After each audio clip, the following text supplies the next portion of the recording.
नमस्कार। आज हम तीसरी कक्षा की हिंदी की पाठ्य पुस्तक वीणा के पाठ 3 कितने पैर के प्रश्न उत्तर करेंगे। आपसे रिक्वेस्ट है कि आपने वीडियो को पूरा देखना है। यदि वीडियो अच्छा लगे तो वीडियो को लाइक और इस चैनल को सब्सक्राइब जरूर कर लीजिएगा।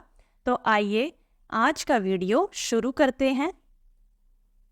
पहला प्रश्न, बातचीत के लिए कुछ अन्य जीवों के नाम बताइए जिनका उल्लेख इस पाठ में नहीं है और साथ ही उन जीवों के पैरों की संख्या भी बताइए। तो अब हमें इस प्रश्न में ऐसे जीवों के नाम बताने हैं जिनके बारे में इस पाठ में नहीं बताया गया है और उनके पैरों की संख्या के बारे में भी हमें बताना है। तो इसका उत्तर है अन्य जीवों के नाम और उनके पैरों की संख्या। शून्य पैर वाले सांप होता है, मछली होता है और घोंगा यानी कि स्नेल। ठीक है, घोंगा को इंग्लिश में क्या कहते हैं? स्नेल कहते हैं। और दो पैर वाले जीव कौन से हैं? शुतुरमुर्ग है, कबूतर है, बत्तख है। चार पैर वाले हाथी, बाघ, हिरण। छह पैर वाले एक टिड्डा और ततैया। आठ पैर वाले कौन से हैं? बिच्छू और केकड़ा। प्रश्न 2, शरीर के कौन से अंग इधर उधर आने जाने में सहायता करते हैं? आप सभी जानते होंगे कि इधर उधर आने जाने में हमारे शरीर का कौन सा अंग सहायता करता है? हमारे पैर। तो बाकी जीवों के, अन्य जीवों के कौन सा अंग इधर उधर आने जाने में उनका सहायक होता है? तो आइए उसके बारे में जानते हैं। शरीर के ऐसे अंग जो इधर उधर आने जाने में सहायता करते हैं, जैसे पैर हैं हमारे, वो मनुष्य और जानवरों की सहायता करते हैं इधर उधर आने जाने में। पंख पक्षियों में उड़ने के लिए। अब पक्षी जो है वो पंखों की सहायता से ही उड़कर इधर उधर जा सकते हैं। और हाथ कुछ जानवरों में चढ़ने या पकड़ने के लिए, जैसे बंदर जो है वो पेड़ पर चढ़ने के लिए, एक डाल से दूसरी डाल पर जाने के लिए अपने हाथों का भी प्रयोग करता है। पूंछ कुछ जानवरों में संतुलन बनाए रखने के लिए, जैसे कि हमने पाठ में भी पढ़ा था, जो कंगारू है वो जब तेजी से चलता है तो दो पैरों पर चलता है, जब वो झुककर धीरे धीरे चलता है तो वो अपने चार पैरों का प्रयोग करता है, लेकिन कभी कभी वह अपनी पूंछ का भी प्रयोग करता है ताकि उसका संतुलन बना रहे। प्रश्न 3, क्या पशु पक्षियों और छोटे छोटे कीटों को भी इधर उधर जाने में पैर सहायता करते हैं? तो इसका उत्तर क्या होगा? हाँ, कि हाँ, पशु पक्षियों और छोटे छोटे कीटों को भी इधर उधर जाने में पैर सहायता करते हैं। आप इस तरह से उत्तर लिख सकते हैं, हाँ, पशु पक्षी और कीट सभी अपने पैरों का उपयोग चलते फिरते समय करते हैं। पक्षी उड़ने के लिए पंखों का उपयोग करते हैं, लेकिन वे चलने के लिए पैरों का इस्तेमाल करते हैं।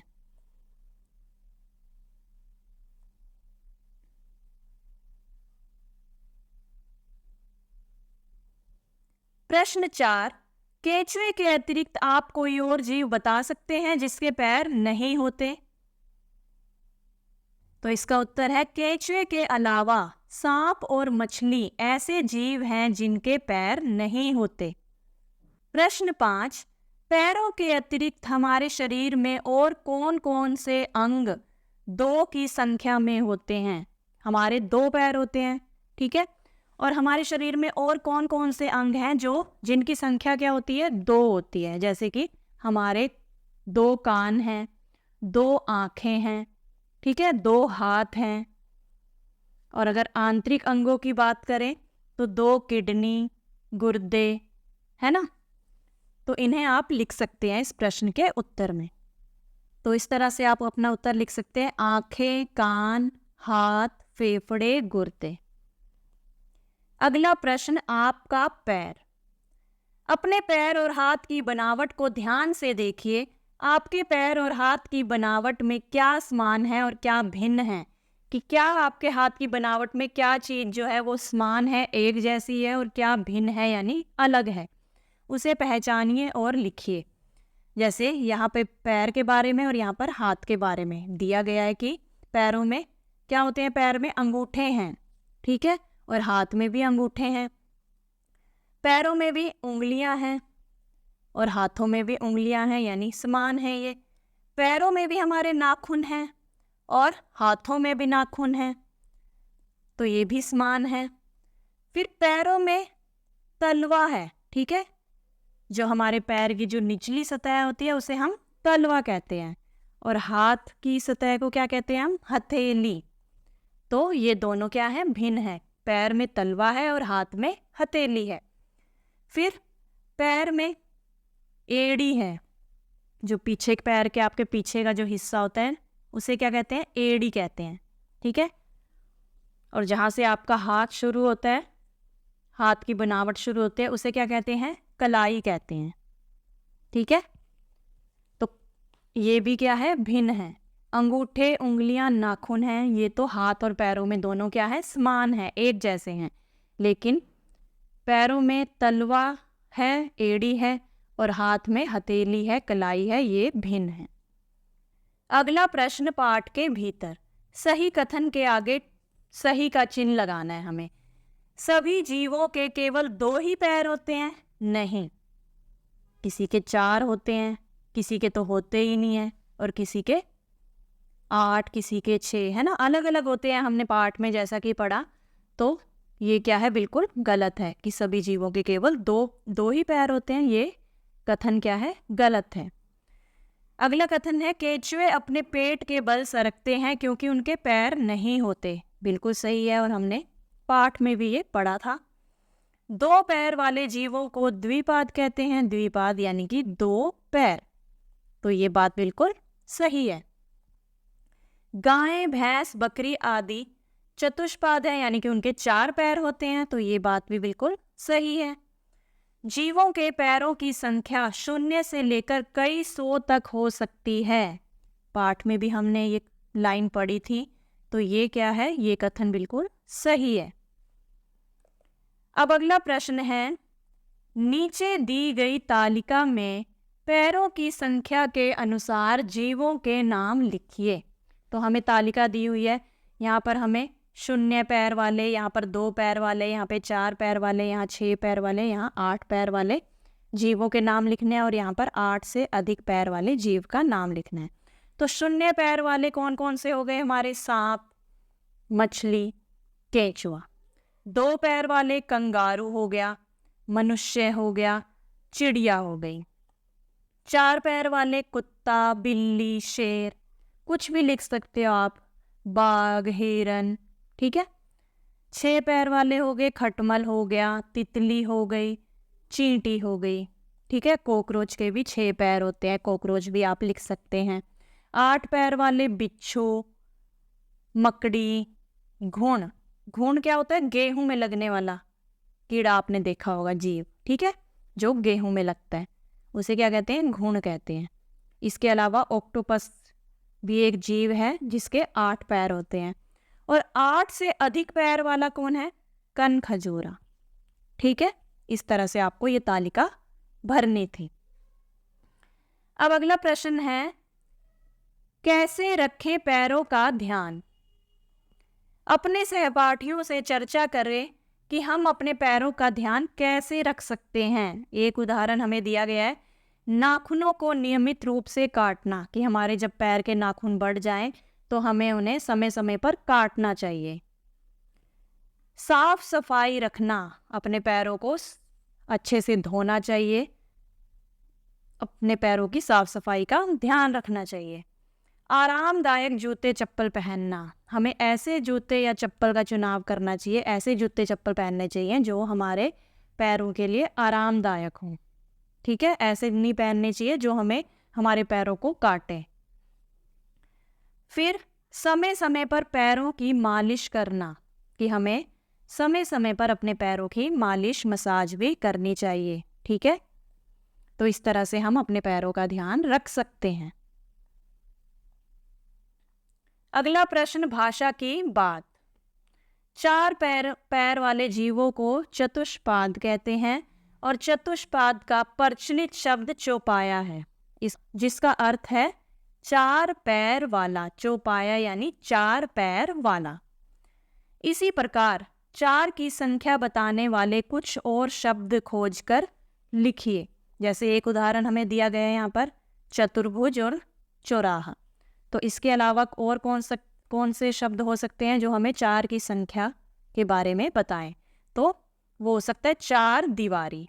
चतुर्भुज तो आपको पता ही है क्या होता है, चतुर्भुज होता है जिसकी चार भुजाएं हों, ठीक है, 1 2 3 4, ठीक है। और चौराहा क्या होता है? चौराहा होता है जहां पर चार रास्ते जाते हों, जहां, ठीक है। जैसे मान लीजिए ये आपका पार्क है, आपके घर के पास कोई भी पार्क है, ठीक है, और वहां पर जाने के चार रास्ते हैं, एक इधर से, एक इधर से, एक इधर से और एक इधर से। तो इसे क्या कहेंगे? हम चौराहा कहेंगे, ठीक है। चार दीवारी, जहां पर चार दीवारी हों, ठीक है, जैसे घर की होती हैं चार दीवारी। चार पाई, चार पाई चार पायों वाली, यानी चार पाई, खाट, मंजा। चौमुखी, ऐसा एक दिया होता है जिसके चार मुख होते हैं, चौमुखी यानी चार मुख।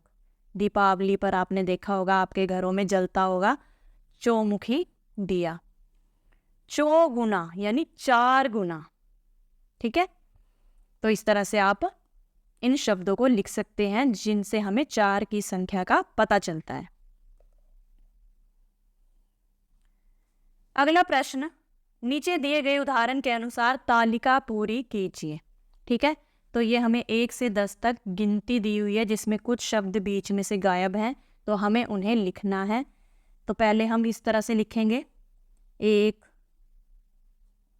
1 2 3 4 5 6 7 8 9 10, ठीक है। फिर अंकों में किस तरह से लिखेंगे? 1 2 3 4 5 6 7 8 9 10, ठीक है। फिर ये हिंदी वाले भी शब्द हैं, ठीक है। इसमें 1 इस तरह से लिखा जाता है, 2 को इस तरह से, 3 4 5 ऐसे, 6 ऐसे, 7 को ऐसे, 8 को ऐसे, 9 को ऐसे और 10 को ऐसे, ठीक है। तो आपको इस तालिका को पूरा करना है। अगला प्रश्न, सोचिए और लिखिए। कल्पना कीजिए कि एक दिन किसी स्थान पर कनखजूरा, केंचुआ, चिड़िया और आप एक साथ मिलते हैं। कनखजूरा अपने पैरों की बात शुरू करता है। सोचकर लिखिए कि आप सबके बीच क्या क्या बातें होंगी। तो कनखजूरा ने अपने पैरों की बात से शुरुआत की। तो कनखजूरा कहता है, पता है मेरे 30 से लेकर 382 तक पैर हो सकते हैं, इसलिए मुझे कहीं भी जाने में कोई दिक्कत नहीं होती। फिर आप कहते हैं, फिर तो तुम कहीं भी बहुत कम समय में पहुंच जाते होंगे। फिर केंचुआ कहता है, मेरे पैर नहीं होते लेकिन मैं भी बहुत तेजी से सरक सकता हूँ। फिर चिड़िया कहती है, मेरे तो केवल 2 पैर हैं लेकिन मैं उड़ भी सकती हूँ क्योंकि मेरे पास पंख हैं। फिर ये लड़की कहती है, मेरे भी 2 पैर हैं, काश मेरे भी पंख होते तो मैं भी तुम्हारी तरह उड़ पाती। तो इस तरह से आपको इन सब के बीच में हुई बातचीत को यहाँ पर लिखना है। अगला प्रश्न, पहेली से पहले आपने देखा कि एक खेत में कुछ भैंसें चर रही हैं। आपने गिना तो उनके कुल मिलाकर 32 पैर निकले। बताइए कितनी भैंसें हैं? अगर 32 पैर हैं तो एक भैंस के कितने पैर होते हैं? एक भैंस के कितने पैर होते हैं? 4। तो 32 भैंसों के कितने होंगे? तो आपको क्या करना है, यहाँ पर 32 को 4 से डिवाइड करना है, भाग करना है। तो 4 के टेबल में आपको, 4 के पहाड़े में आपको देखना है कि 32 कितने पे आएगा। 4 8 32, है ना, ठीक है। 8 पे तो कितनी भैंसें हुई? तो भैंसें हुई 8। ठीक है, इस तरह से आपको इसका उत्तर निकालना है, पहेली को हल करना है। ठीक है, तो आपका उत्तर क्या हुआ? 8 भैंसे। ठीक है, अगला प्रश्न है, आपने देखा कि एक स्थान पर कई मकड़ियां चल रही हैं। आपने गिनकर देखा तो फिर से कुल 32 पैर निकले। बताइए कितनी मकड़ियां हैं? तो अब आपको पता है एक मकड़ी के कितने पैर होते हैं? एक मकड़ी के 8 पैर होते हैं, है ना? तो अगर 32 पैर हैं, ठीक है, तो हमें बताना है कि कितनी मकड़ियां हैं। तो हम 32 को किससे भाग करेंगे? अब 8 से भाग करेंगे। तो 8 के पहाड़े में हमें देखना है 32 कितने पे आता है। 8 एकम 8, 8 दूनी 16, 8 तिया 24, 8 चौका 32, यानी 4 पे। तो कितनी मकड़ियां हुई? तो मकड़ियों की संख्या कितनी हुई?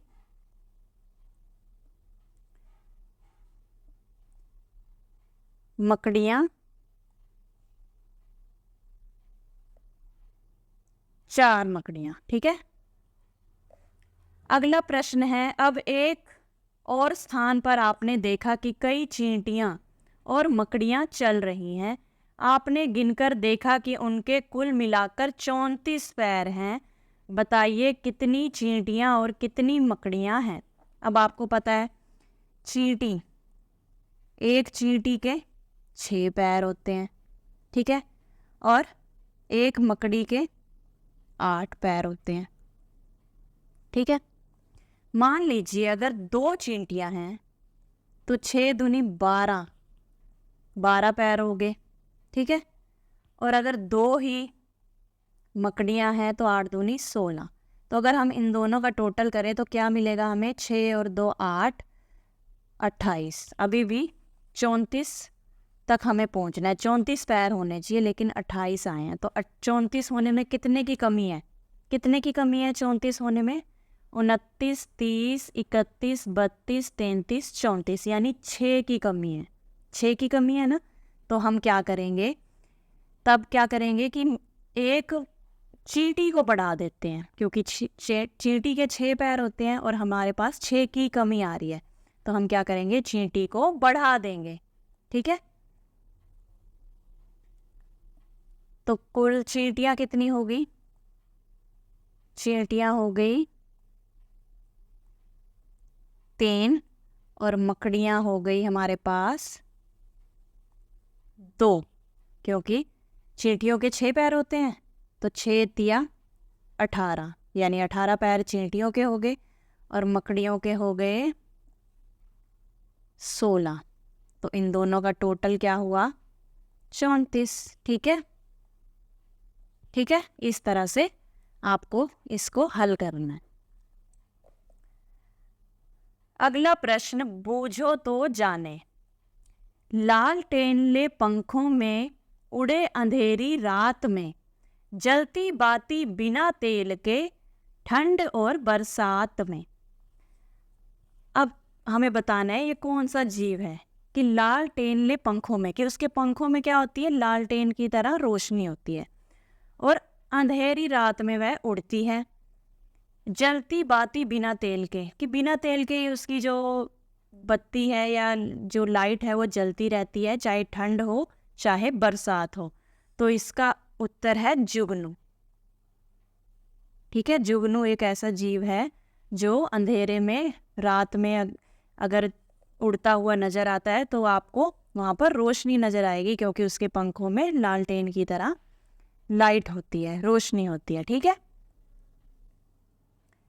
अब अगली पहेली है, तीतर के 2 आगे तीतर। ध्यान से सुनिएगा कि तीतर के 2 आगे तीतर, तीतर के 2 पीछे तीतर, आगे तीतर पीछे तीतर, बोलो कितने तीतर? हमें बताने हैं कि कुल कितने तीतर हैं। मान लीजिए कि एक तीतर ये है, एक ये है, एक ये है। ठीक है, अब कह रहे हैं मान लीजिए ये वाला तीतर है, इस तीतर के 2 आगे तीतर। ठीक है। फिर इसके 2 पीछे तीतर, ठीक है। इसके आगे तीतर, पीछे तीतर, तो बोलो कितने तीतर? कितने हुए? 3 ही हुए ना। दोबारा समझते हैं। मान लीजिए एक तीतर ये है, एक ये है और एक ये। तीतर के 2 आगे तीतर, मतलब इस तीतर के 2 आगे तीतर हो गए और फिर इस तीतर के 2 पीछे तीतर हो गए, है ना।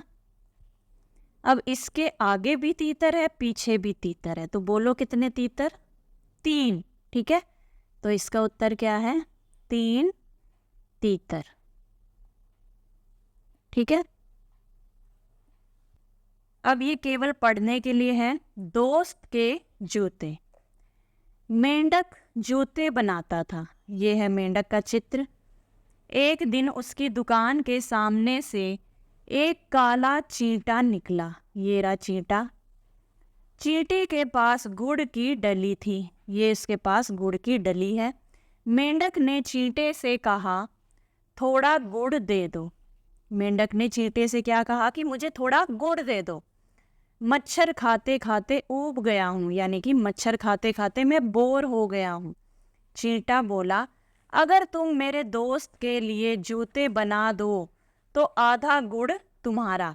कि अगर तुम मेरे दोस्त के लिए जूते बना दोगे, कि अगर तुम मेरे दोस्त के लिए जूते बना दोगे तो मैं इसमें से आधा गुड़ तुम्हें दे दूंगा। मेंढक ने सोचा, गुड़ के बदले 6 जूते बनाना अच्छा सौदा है, क्योंकि चींटे के कितने पैर होते हैं? 6 पैर होते हैं, है ना। तो मेंढक ने सोचा गुड़ के बदले 6 जूते बनाना अच्छा सौदा है। उसने हामी भर ली, यानी उसने हाँ कर दी। चींटे ने आधा गुड़ मेंढक को दे दिया। चींटे ने क्या करा? आधा गुड़ मेंढक को दे दिया। अगले दिन चींटा अपने दोस्त के जूतों का नाप देने मेंढक के पास पहुंचा, ठीक है। अगले दिन क्या हुआ? जो चींटा है वो अपने दोस्त के जूतों का नाप देने मेंढक के पास पहुंचा। चींटे का दोस्त कान खजूरा था। कौन था चींटे का दोस्त?